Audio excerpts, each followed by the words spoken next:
Inti kehidupan seorang manusia itu terletak pada jiwanya. Di dalam jiwa itu hanya ada dua potensi. Kalau bukan potensi kebaikan, maka lawannya yang menjadi tidak baik. Potensi kebaikan itu disebut takwa.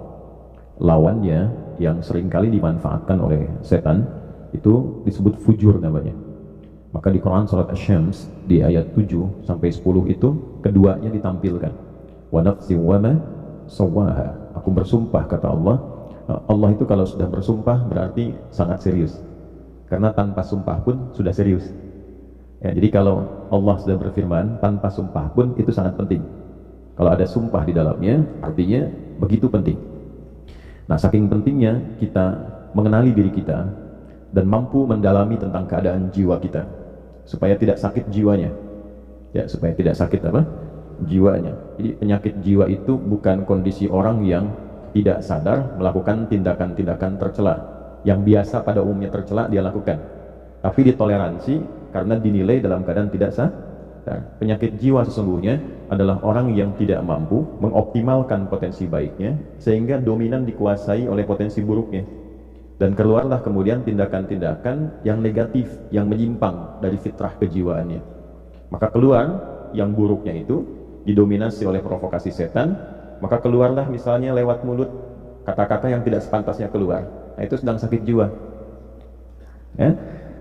Keluar ke tangannya, melakukan tindakan yang tidak semestinya dilakukan. Ya, dia mencuri, dia korupsi, dia mencederai orang. Nah, itu sedang sakit apa? Nah, penampakan jiwanya sakit itu ada, kata para ulama, pada jawarihnya, pada anggota tubuhnya.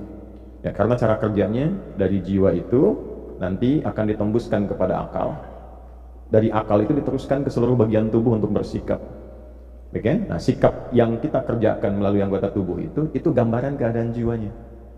Ya, jadi kalau misalnya tampil sesuatu yang baik, artinya dominasi yang ada pada jiwanya itu begitu positif. Ya, sebaliknya bila yang keluar itu sesuatu yang tidak baik, ini menandakan ada persoalan serius dalam jiwanya. Itu poinnya. Karena itulah kemudian Allah begitu banyak di dalam Al-Quran membimbing kita.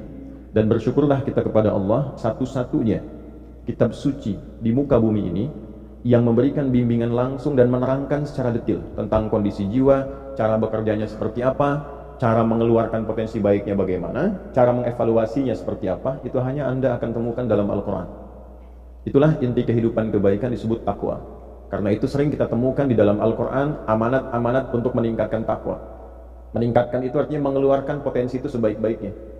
Meningkatkan jiwa yang baik untuk dibawa ke lisan, dibawa ke mata, dibawa ke telinga, dibawa ke tangan.